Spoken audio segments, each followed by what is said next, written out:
نحمده ونصلي على رسوله الكريم أما بعد فأعوذ بالله من الشيطان الرجيم بسم الله الرحمن الرحيم لقد كان لكم في رسول الله أسوة حسنة وقال النبي صلى الله عليه وسلم لا يؤمن أحدكم حتى أكون أحب إلي من ولده ووالده والناس أجمعين صدق الله العظيم. محترم و مکرم و قابل احترام تمام ہی ناظرین کرام، آج آپ حضرات کے سامنے حالات حاضرہ کے پیش نظر ایک بڑی عجیب اور دل خراش داستان کو لے کر حاضر ہوا ہوں.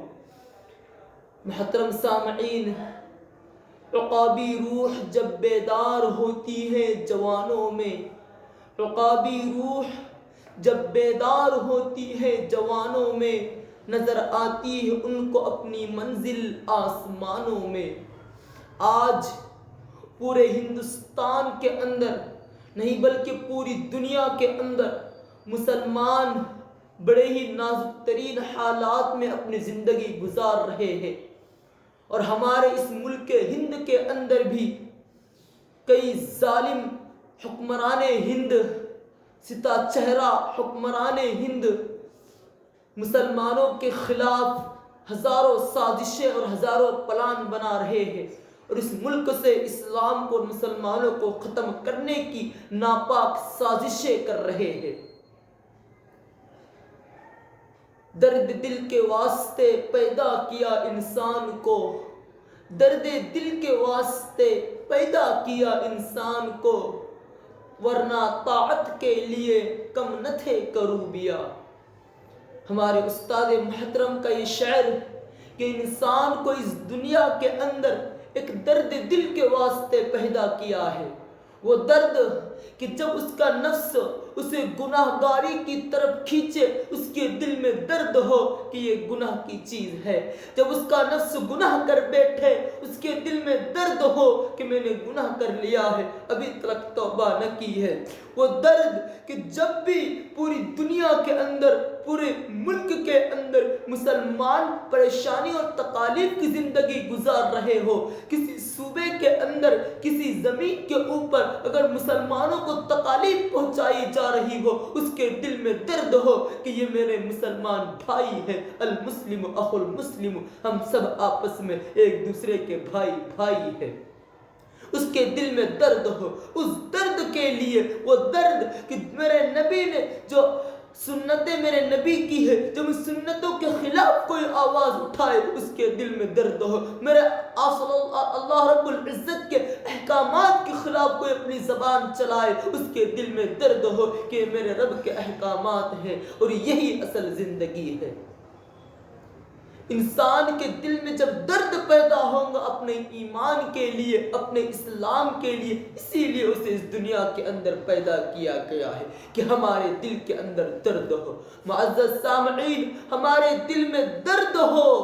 جب کوئی میرے آقا کے خلاف، میرے تاجدار مدینہ، حبیب کبریا جناب رسول اللہ صلی اللہ علیہ وسلم، جنہوں نے ہمارے پاس تک اسلام کو پہنچانے کے لیے، ہمارے قلب تک، ہمارے باپ داداؤں تک اسلام کی روشنی کو لانے کے لیے نہ جانے کتنی تکالیف کو برداشت کیا، نہ جانے کتنی مصیبتوں کو برداشت کیا، اس کے بعد جا کر اسلام ہمارے پاس تک پہنچا، اور ہم اس دنیا کے اور اس دنیا کے علاوہ تمام جہانوں کے اندر جو سب سے اصل راہ راست ہے، اس راستے کے اوپر اس وقت موجود ہے. اسلام ہماری زندگی کے اندر موجود ہے. ہمارے نبی صلی اللہ علیہ وسلم نے امت کی خاطر نہ جانے کتنی تکالیف کو اٹھایا.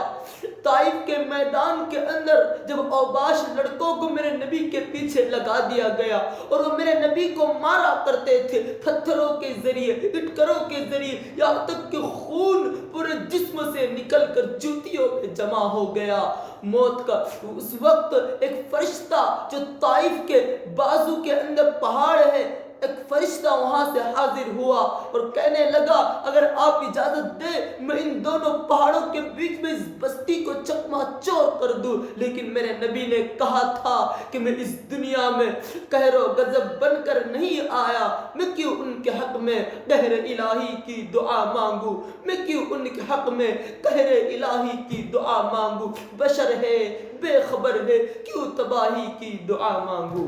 ایک نہ ایک دن ان کے باپ ایک نہ ایک دن ان کی اولادیں ضرور راہ راست پر آ جائیں گی اور یہاں سے اسلام یہاں پر ضرور آ جائے گا۔ میرے نبی نے ہمارے خاطر نہ جانے کتنی پریشانیاں اختیار کی، مرتے وقت بھی اور ہر وقت امت کہا کرتے تھے، اور روز حشر کے دن بھی جب پوری امت میدان حشر کے اندر ہوگی اس وقت بھی میرا نبی میرے رب کے سامنے سجدہ گر ہوگا اور اللہ سے دعا کر رہا ہوگا، یا رب میری امت کو جنت میں داخل کرا دیجئے، میری امت کو جنت میں داخل کرا دیجئے۔ آج سوچئے کہ ہمارے دل کے اندر آپ صلی اللہ علیہ وسلم کی کتنی محبت ہے، آپ صلی اللہ علیہ وسلم کی کتنی چاہت ہے کہ ایک ظالم جو کھلے عام میرے نبی کے خلاف گستاخی کر رہا ہے، میرے نبی کے خلاف اپنے قلم کو چلا رہا ہے، اپنی زبان کو چلا رہے ہیں، لیکن آج مسلمان نوجوانان اور تمام ہی مسلمان اپنی زندگی سکون کے ساتھ گزار رہے ہیں۔ انہیں میرے نبی جو ایک نمونہ بن کر اس دنیا کے اندر آیا، اور وہ ظالم آج میرے نبی کے خلاف اپنی قلم کو چلا رہا ہے۔ وہ نبی اس ظالم کے کانوں تک اس بات کو پہنچنا چاہیے، یہ بات پہنچنی چاہیے کہ ہمارے نبی صلی اللہ علیہ وسلم کو وہ لوگ جو اس دنیا میں مسلمان نہیں تھے، انگریز تھے، دنیا کے عقل مند لوگ تھے، ان لوگوں نے بھی میرے نبی کو ایک نمونہ قرار دیا ہے اور کہا ہے کہ اس جیسا آدمی اس دنیا میں آج تک نہیں آیا ہے۔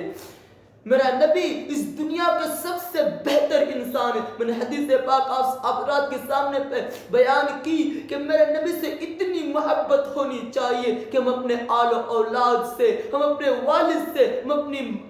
گھر والوں سے، اپنے امی جان سے سب سے زیادہ محبت میرے نبی سے کرے۔ جب ہمارے والدین اور ہمارے باپ داداؤں کو کوئی برا بھلا کہے ہمارے اندر جوش آ جاتا ہے، ہم اس کو اپنی جان کی فکر نہ کرتے اس پر چڑھ آتے ہیں، لیکن آج میرے پیارے آقا کے خلاف آواز بلند کی جا رہی ہے۔ آج چاہیے کہ سویدھان کے تحت جو ملک کا دستور ہے، جو ملک کے اندر قانون نافذ ہے، جو کانسٹیٹیوشن ہے، وہ کانسٹیٹیوشن آج پورے ہندوستان کا اجازت دیتا ہے ہمیں کہ ہمارے نبی کے خلاف آواز بلند کرنے والے کے خلاف ہم میدانوں کے اندر آج آ سکتے ہیں۔ آج تمام ہی حکومتی اداروں سے، تمام ہی جتنے حکومت کو چلانے والے ہیں، سب سے ہم یہ اپیل کرتے ہیں کہ مسلمانوں کی اس کی اجازت دی جائے کہ وہ میدان میں آ کر اس ظالم کے خلاف اپنی آواز کو بلند کرے، جس ظالم کی ہمت ہوئی کہ وہ میرے نبی کے خلاف اپنی آواز کو بلند کرتا ہے۔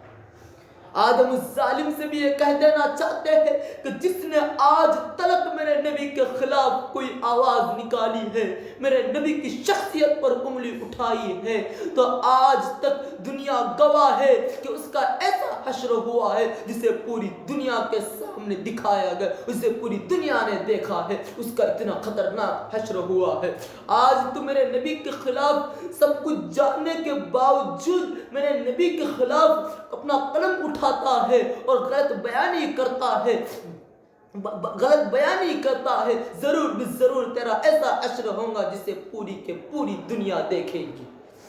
آج میں تمام ہی نوجوانوں سے یہ اپیل کرنا چاہتا ہوں کہ ہم اپنے آپ کو کمزور بنا کر نہ رکھیں، اپنی آواز کو دبائے ہوئے نہ رکھیں، اور مجھ کو بھی اجازت نہیں دیتا ہے میرا اسلام کہ میں اس وقت اپنی آواز کو دبائے رکھوں۔ جس طرح دستور اجازت دیتا ہے، جس طرح کانسٹیٹیوشن اجازت دیتا ہے، اس کے تحت آج ہمیں چاہیے کہ ہم آواز بلند کریں۔ آج پورے ملک کے اندر ہمیں چاہیے کہ پورے ملک کے اندر پورا ملک ہل جائے، پوری کی پوری دنیا ہل جائے، ہمیں ایسا پردرشن کرنا ہوگا، ایسی آوازیں بلند کرنی ہوں گی، اور اس طرح سے حکومت کو بھی یہ سمجھ لینا چاہیے کہ آج مسلمانوں کی جو جان کے اوپر ہاتھ ڈالا گیا ہے، مسلمانوں کی عزت اور آبرو کے خلاف برا کہا گیا ہے، مسلمان اس کو ہرگز بھی برداشت نہیں کریں گے۔